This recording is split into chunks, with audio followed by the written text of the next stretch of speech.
HART is an acronym for HIV-Assisted Reproductive Technologies. It was a program that was modeled after a lot of different attempts to use sperm from HIV-positive men, and this was a coalescing of all the technology advances that have been made not only in assisted reproductive technologies, but in HIV control. Sperm washing was developed in 1990 in Italy. It's been used throughout the world. It's simple. You collect a semen sample, you spin it down, you collect the sperm at the bottom of the test tube, you throw away the white fluid, you put a cleaning fluid on top of it, you warm it up, the sperm wriggle themselves up to the top, you skim them off, and they're washed. To date, 3,900 cases of intrauterine insemination with double-washed sperm without one case of HIV transmission. Since that time, of course, we have in vitro fertilization. There have probably been about 900 reported cases of eggs fertilized from sperm from HIV-positive men with embryo transfer without one case of HIV transmission. Once triple drug combinations came out in about 1995, 1996, along with a test called viral load, we could actually see what we were doing with HIV care.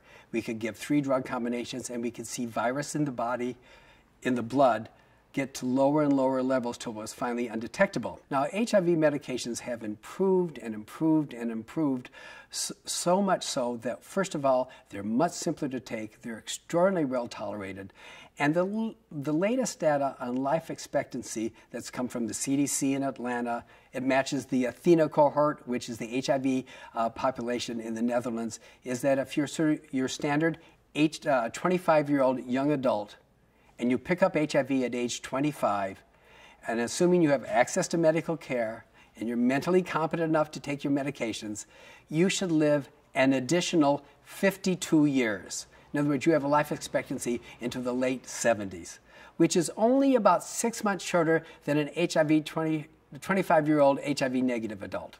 Being able to tell a newly diagnosed HIV positive young person who's crestfallen, doing a lot of browbeating of how I could make this, mistake in my life, is, part of that is to say, listen, you're still a whole person.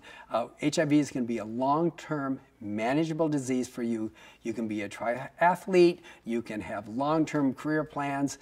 You can become president of the United States. You can also have kids. And sometimes that last statement is almost as reaffirming of their wellness and wholeness as any other statement I make. The idea that I can say, and now, you can still have kids. Parenthood for gay men is actually the next step of the maturing of the LGBT community. We came together to deal with the AIDS crisis.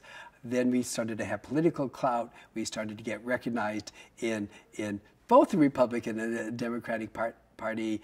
We were out on TV. We had members of Congress. We started to be completely out to our families and colleagues. So we participated in family life, and suddenly we saw our brothers and sisters having kids, and we started to think, we want to have the same thing too. So this is the natural step of the maturing of the LGBT community.